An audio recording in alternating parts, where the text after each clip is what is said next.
देखी एक बेर के बात हो, प्रसंग पर आवता ते तर्क के कहल जाता।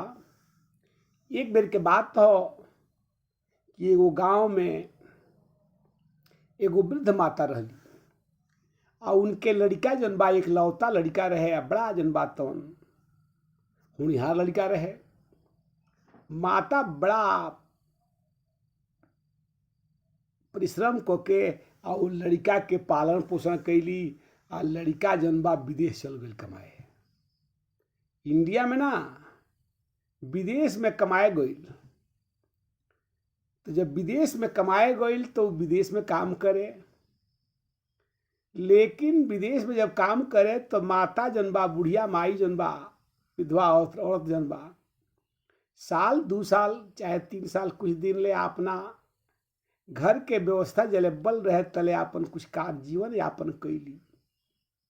लेकिन जीवन यापन कैला के बादो अब उनका लगे कोनो पौरुष ना रहल, तब भिक्षा मांगल के शुरू कर दिली, भिक्षाटन। तो जब भिक्षाटन जौन बा करे लगली तो वही में कुछ लोग कहल कि बताओ तहार तो लड़का जौन बा बड़ा नालायक हो गई, ऐसे कि तू आपन सर्वस्व जायदाद बेच के ओके पढ़ौलू आ सब कार्य कैलू आ आज जौन बा उ लड़का जौन बा तार विदेश गईल आ तारा से खबर ना लेला, का चिट्ठियों पत्री कुछ भेजेला का। बुढ़िया कहली कि बाबू देखो लड़का गईल ठीक बा, नालायक बा चाहे निमन बा, ऐसे मतलब नहीं कि हम भीख मांगतानी। लड़का हमार हो आप नइखे मतलब कुछ भेजत तो हमरा का करी। लेकिन बुढ़िया की है एक दिन नमक ना रहे, तो जब नमक ना रहे तब पड़ोसन से कहलस कि तनी नमक दे दो, आज हमरा भोजन बनाए बा। ऐसे कि भोजन में हमरा साग चेतावे के तो कुछ है नहीं खे, लेकिन टिकर बा चेतावले बानी या तनी से राम रस दे दे तू तो उसे काम चल जाई। तो राम रस के खतरा जब गईली तब राम रस वाली जरा नमक मांग गई, कहली कोनो कागज होगा तो लेना आओ। जब कागज लेके गईली बुढ़िया गई बिया, तो जब कागज पर जब नमक रखे के जब गरज लागत आउ जब नमक पर उ रखतिया तो पढ़ले बिया, कहतिया ई बुढ़िया माई तू का करताड़ू। कहले बाबू ई का, कहले ई तो जन बा तन बैंक के जन बा ड्राफ्ट हो, 10,000 के ई जन बा ड्राफ्ट हो, ई बैंक में ले जेबू तोरा के 10,000 रुपया मिली आ तू ए पर नमक रखताड़ू। कहले बाबू का करी, ऐसन ऐसन जन बा बहुत कागज हमार लड़का भेजले बा, ऐसन ऐसन बहुत कागज भेजले बा आ हम ओकरा एक कागजे बूझ के आ ओकरा के एक जगह जतन कर धैले बानी। आ देखो आज तू कहताड़ू कि ई बैंक के ड्राफ्ट हो, कहले तू बताओ कितना कागज रखले बाड़ू, ई कई लाख के ड्राफ्ट रखले बाड़ू तू, आ तू उसे जो भीख मांग के खाताड़ू। देखी ई स्थिति वो बुढ़िया के नहीं खे, वो स्थिति हमनी के लगे बा। प्रसंग पर बात के चर्चा होता कि ये स्थिति हमनी के लगे बा, हमनी के लगे 4 वेद 6 शास्त्र 9 ग्रंथ 18 पुराण 100 गो उपनिषद यानी भांति भांति के ग्रंथ बा, ये सब हमनी के धन हो। ऐसे हमनी के आचरण सुधर जाई, लेकिन हमनी के आचरण कैसे सुधरी, ऐसे कि हमनी जानते नहीं कि जाओ बुढ़िया के जन बातन बैंक के ड्राफ्ट घरे धैल बा और भीख मांगतिया, वही यहाँ हमनी के लिए सारा संस्कार सारा ज्ञान भरल बा, लेकिन हमनी के वो भीख मांगे वाला काम करता नहीं जा, हमनी के दुर्दिन सहता नहीं जा, आपसी विकृतता सहता नहीं जा। हमनी का ये हमनी के जिंदगी के जन बा दुर्भाग्य बा। देखी हमनी के अगर सुमार्ग पर चल जाई तो जिंदगी सुधर जाई। यही नहीं प्रसंग से कहल जा कि एक बेर के बात हो, संध्या ब्रह्मा जी के मानस पुत्री में एगो संध्या भी बाड़ी। तो संध्या जन बातन एक बेर अपना संध्यापन देख के कि हम आई ले तो संध्या के समय होला, बड़ा दुखी भई महसूस करी, हमरा आवते आवते रात हो जाला। ना हमरा सवेरे में मौका मिलेला न शाम के मिलेला। ब्रह्मा जी दुखी होके ही निकलली आ एगो सरोवर के किनारे घूमत रहली। बड़ा अपना शरीर से कबो कबो हमनों का अपना जिंदगी से अपना जन बात दुख देख के खिन्न हो जाई ले जा। कहली ये शरीर के हम छोड़ल चाहता नहीं, लेकिन केकरा से भेंट भइल तब वशिष्ठ जी से भेंट हो गई, जे ब्रह्मा जी के मानस पुत्र हो। जब वशिष्ठ जी से भेंट हो गई तब वशिष्ठ जी पूछले कि हे सुंदरी, ई तू बताओ, ई तू कहाँ घूमत ये बेरा निर्जन वन में? कारण भी बा? केहू पूछी कि या कहाँ से आयल बाड़ू? लेकिन ई जन बातन बड़ा दुखी भैली। कहली सरकार देखी हम अपना शरीर से जनबा आ हम संध्या हई आ हमरा ये कष्ट से दुखी बानी, हमरा ये केहू पसंद ना करेला। जैसे माता के स्वरूप जन होला, अगर ई हमेशा प्रयास करेला, जो लता बा, लता जनबा बेल, ई एगो जब कहीं लकड़ी मिल जाई, कहीं वृक्ष मिल जाई तो चढ़ जाई। कले हमरा कौनो सहारा के अभाव में हम दुखी बानी। वशिष्ठ जी कहनी देखो तारा के हम उपाय बता सकीले, वो उपाय के अनुसार तू अगर काम कर तोरा लाभ मिल जाई। संत दूसरे का कर सकला जी? कहनी कि हम संत हई तो ऐसे हम अपन बताओता नहीं। तू जन बा लक्ष्मीपति भगवान विष्णु के जन बा तपस्या करो आ उनके आराधना करो। कहली कौन आराधना करी? कहनी कि जा ओम नमो भगवते वासुदेवाय यह के नाम के जाप करो और निश्चित वो ऐसा समय आई ये भगवान आ जाए। अब जन बात बहुत दिन ले जन बात नहीं तपस्या कैली। एक दिन संयोग से ब्रह्मा जी आईनी, विष्णु जी आईनी, लेकिन इनका अब तो भाई देखी जैसे कोनो भीड़ में और लड़का होखे तो रौरा बुलाए तो लड़का सुन ली, आ दोसर केतनो आई चाहे लड़का रोई तो वह सुन ले, लेकिन दोसर केतनो हल्ला होकर वह ना सुन सकीले। ऐसे लोग आवश्यकता नहीं है। ब्रह्मा जी भी आईनी, विष्णु भगवान नजर बातन, शंकर जी भी आ गए नहीं, लेकिन ओके बात उनके ध्यान ना टूटल। जब भगवान अखिल ब्रह्मांड नारायण जब आ गए नहीं तब तो इनके ध्यान टूटल।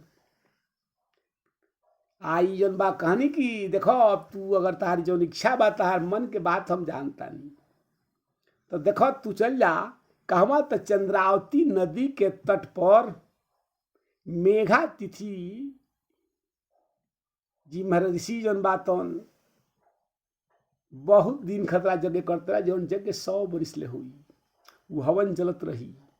तो देखो वही में तू जा आ वो जाके आ वो हवन जब करकी है तो हवन कैला के बाद जौन बा पूर्णाहुति के समय तू अपन अदृश्य रूप में जाके वो हवन में अपन शरीर के त्याग दियो। जब शरीर के हवन में त्याग देबू तो निश्चित हो जैसे तहार जन बा तो जिंदगी बदल जाई। ई जन बा सब, लेकिन ध्यान से जइयो, केहू ऋषि देखे ना, लेकिन वो या जन बा देखी हमनियों के अपन शरीर जन बा कुछ पावे खतरा, कुछ खोवे के पड़ी। ढेर पावे खतरा, ढेर जन बात छोड़े के पड़ी, त्याग करे के पड़ी, आ सब पावे खतरा सब त्याग करे के पड़ी। यही से जन बात नागा साधु लोग नंगा रहे ललू, ऐसे कि श्रेष्ठी हो रहा कुछ ना डरा, सब त्याग दी लोग, ऐसे कि सब मिली गईली बड़ी सावधानी से शरीर को में जन बात हवन कर दहली हवन कुंड में।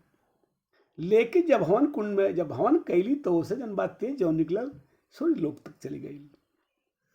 लेकिन ये लसिया जो रहे शरीरिया जब जलत रहे, जब देखनी यहाँ का तो बड़ा दुख भइल। कहनी कि एक लड़की जन बिया तो ओकरा के तुरंत जनबा अपना तपोबल से मेघा तिथि ऋषि महाराज जनबा तन प्रकट कैनी।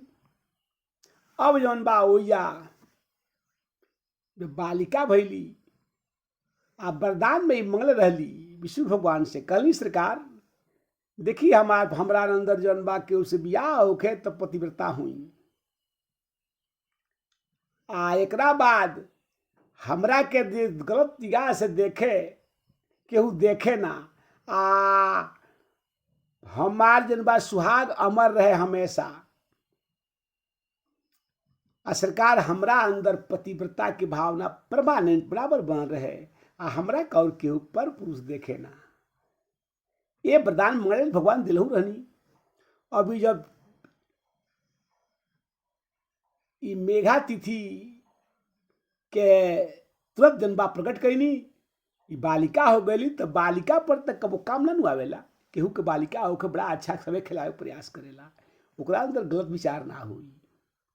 अब जनबा वही या चंद्रावती नदी के किनारे चंद्रभागा नदी के तट पर जनबा खेलस आ वही या ऋषि बाल कुमार लोग के साथ रहस आ वही में स्नान करस। धीरे धीरे जब सियान हो गईली तो इनके नाम रखनी मेघा तिथि महाराज अरुणधति।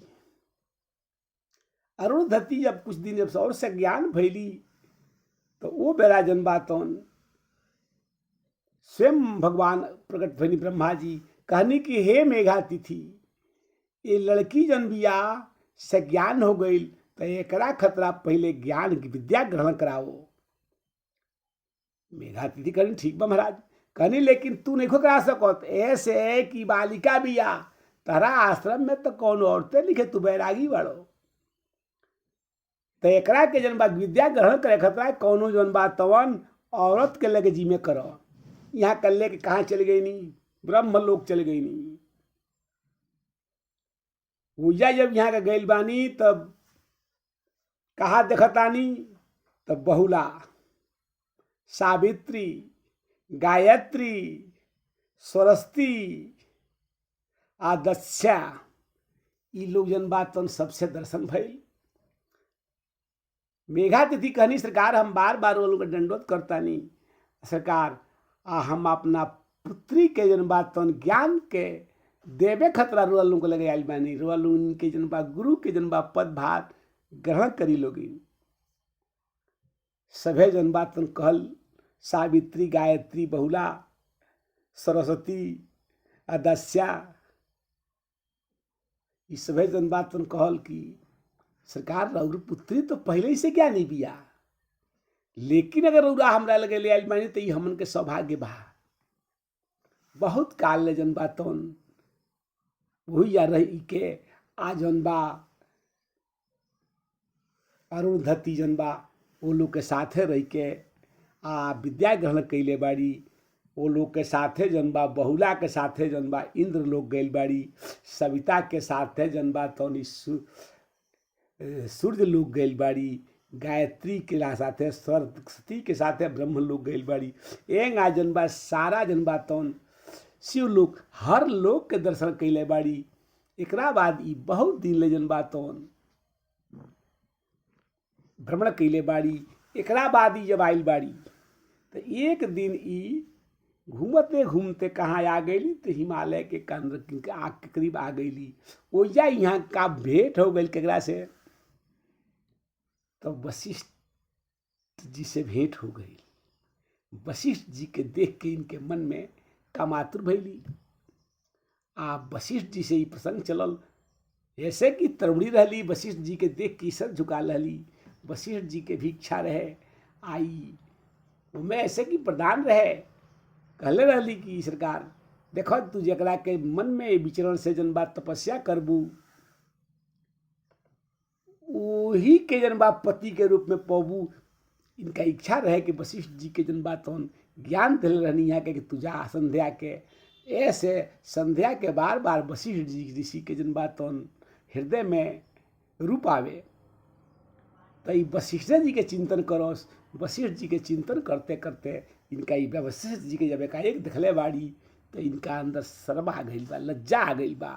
कहले बाड़ी आ मने में जनबा जब आर्य पुत्र कहले बाड़ी वशिष्ठ जी आनंद हले बानी। कहले बानी की जनबा तुम बोलो, लेकिन कहले बाड़ी की रुड़ा के हम अपने मन ही मन पति के रूप में पावल चाहतानी। वशिष्ठ जी भी कहनी की सौभाग्यशाली बा, हम भी बैरागी बानी। तो वशिष्ठ जी से इनके जनबा तौन विवाह भइल बा। एकरा बाद वशिष्ठ जी से जनबा तौन के साथ है बहुत रहल बाड़ी, बहुत दिन रहल बाड़ी। यहाँ तक ले बहुत काल ले जनबा सूर्यवंशी कुल के गुरुत्व के भार जनबा तौन वशिष्ठ जी संभरले बानी। देखी ई जीवन की कथा हो, ये मार्ग पर देखी रउआ कहीं भी भटकत रहो, कहीं भटको, लेकिन हर हालत में रउआ ब्रह्म के जाने के परी। आ ब्रह्म से रउआ दूर जाए के प्रयास करो, आ एकरा बाद सुख चाहिए, ऐसा नहीं हो सकत। ई शरीर जौन मेल मिलल बा रउआ, ई शरीरिये से रउआ में सुख बा, ये शरीरिये में दुख बा। ई रउआ आनंद जौन बा, सुख अनुभूति करे के चीज बा। रउआ ई भेत हो कि सुख कुछ मिल जाई ना, सुख तो रउआ अनुभूति करे के बा। मन के जीते जीत है, मन के हारे हार। मन से रउआ जीत जाई, मन से हार जाई। जहाँ मन राउर हार गई तहाँ हार गई नहीं, जहाँ राउर मन जीत गई तहाँ रउआ जीत गई नहीं। मन सुखी हो गई तो रउआ सुखी बानी, और राउर मन दुखी हो गई तो रउआ दुखी हो गई नहीं। देखी हर हालत में मेघा तिथि ऐसा ऋषि जेके पुत्री के रूप में अरुंधति भइल बड़ी। अरुंधति अनंत काल ले जन बातों पतिव्रता रही के आ एकरा बाद उनके मृत्यु तो कहीं दिखावले नहीं खे जिंदगी में। देखी ये तरीके से ये प्रसंग के जब वह सुनी आ एकरा बाद ऐसे ज्ञान लिहल जा, जिंदगी जन बा ज्ञान के बिना अधूरा बा। रोले सब कुछ बा लेकिन ओके कौनो यूज नहीं खे। ऐसे कि वो बुढ़िया माई के जन बातन, बुढ़िया माई के बैंक ड्राफ्ट खनिया बा, ओकरा लगे जन बातन कई लाख के बैंक ड्राफ्ट धइल बा। और ज्ञान बा, ज्ञान नहीं खे तो बैंक ड्राफ्ट के उस रंगीन कागज बुझ के आ पड़ल बा। लेकिन जे ज्ञानी बा उ जब जान गई कि देखो ये तो बैंक के ड्राफ्ट हो, तोहार तो लइका तरह के बहुत आनंद से भेजले बा, बड़ा पैसा भेजले बा, तब ओकरा ज्ञान भइल। यही रउरा अंदर जन बा अनंत बैंक ड्राफ्ट भइल बे में रखल बा, वेद के रूप में, पुराण के रूप में, शास्त्र के रूप में, उपनिषद के रूप में। इस समस्त जन बातन धन रुआ लगे बा, लेकिन ओकरा बाद भी रुआ धनहीन बन के, दरिद्र बन के आ कटोरा हाथ में लेके आ दुआरे दुआरे घूमता नहीं। हमनी के आपसी विकृति में लेके, हमनी के बार बार अपना मन में विकार बा। हमनी के नहीं, रामायण भी तो कहीं विरोधाभास ना कहला, रामचरित मानस भी यह कहला कि आपसी बैर ना बनावल जा। सारा विद समस्त पुराण जन बाई कहले बा कि देखो जब जब जौन बा अपना धर्म के अंत तब्बे होला जब अपना हमनी का धर्म पर, अपना वेद पर ख्याल ना करके ऐसे हमनी का भटकी ले जा। देखिए हर हालत में रउरा पुराण के पढ़ी, सुनी, सुनाई, यही से जीवन के लाभ हुई।